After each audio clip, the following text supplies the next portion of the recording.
borgarráðs frá... Já, háttvirtur borgarstjóri ætlar að fá að tala... Eiginlega undir kosningunni í Orkuveituna, bara... Já, það svona óhefbundin fundarstjórn hér í dag. Háttvirtur borgarstjóri gjörðu svo vel. Forseti, ágæta borgarstjórn, ég get ekki látið hjá líða að þakka fráfarandi stjórnarformanni og auðvitað stjórn og stjórnendum Orkuveitunar, en sérstaklega fráfarandi stjórnarformanni Haraldi Flosa Tryggvasyni af því tilefni að hann hefur óskað eftir því að hætta í stjórn Orkuveitunar. Þakka honum fyrir einstaklega velunnin og farsæl störf í þágu Orkuveitunar og Reykjavíkurborgar þau 6 ár sem hann hefur veitt stjórninni forystu. Ég held ég tali fyrir munn allra sem að með honum hafa starfað að hann hefur reynt að gera það svona þverpólitískt inn í stjórninni og mikilli fagmennsku. Það hefur ekki veitt af á þessum tímum.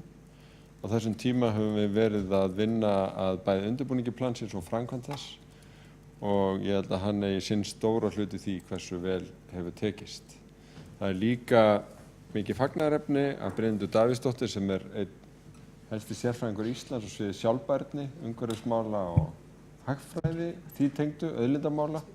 Það hefur fengist til þess að taka við af honum. Hún hefur verið varaformaður og farsæl í því starfi og fengur að fá lögfræðing í stað Haraldar Flosa, Sigríðar Rut Júlíusdóttur lögfræðing inn í stjórnina. Ég held við séum áfram með velskipaða stjórn í Orkuveituna og það skiptir auðvitað mjög miklu máli.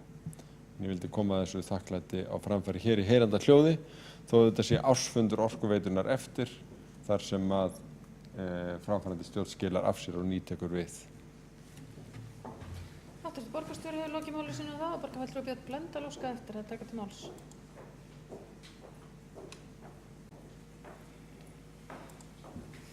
Já, forseti, ágætu borgarfulltrúar.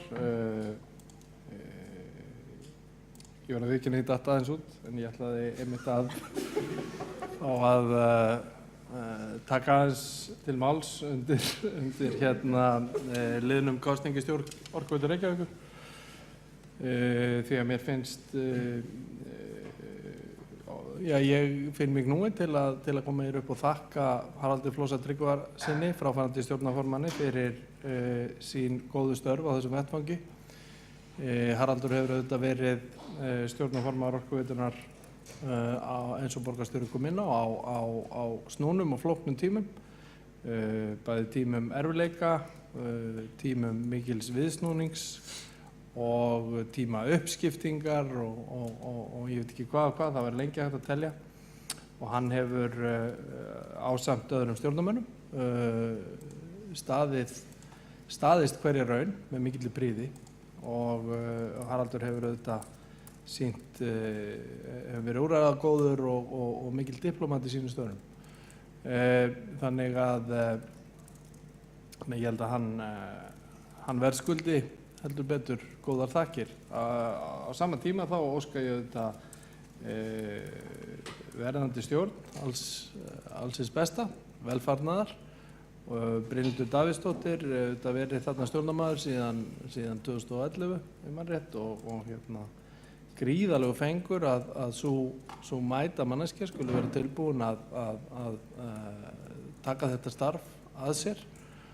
Og ég segi fyrir mína parta að ég hvíli í fullkominni ró með það að hún með hana þarna í fararbroddi og hlakka bara til frekara samstarfs við hana en ítreka þakkir mína til Haraldar Flosa Tryggvasonar.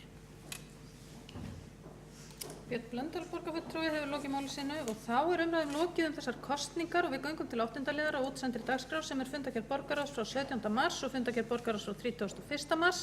Þar göngum við til atkvæða 30. lið sem viðurgefið fjárhagsáætlun Reykjavíkurborgar 2016 vegna Varmahlíðar 1. Þau sem samþykkja það gefi merki. Sem á móti kunna vera samþykkt með 9 atkvæðum, 6 borgarfulltrúar sitja hjá. Þá komið að 9. lið á útsendri dagskrá.